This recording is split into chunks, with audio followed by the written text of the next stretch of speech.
G'day, welcome to Professor Petrolhead's workshop. I'm Chris, aka Professor Petrolhead. This is my modest but usable workshop. So in here I've got my new English wheel, which is great because I've been picking that up quite quickly. Folder's great too for doing body panel edges and stuff. Got an old lathe here, it's metric, so it does everything we need.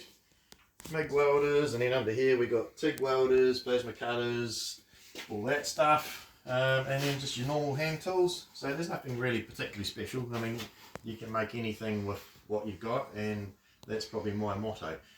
You don't need to spend an absolute fortune to be able to make some cool stuff. Anyway, that's a bit about me, so like my videos, and I'll see you again.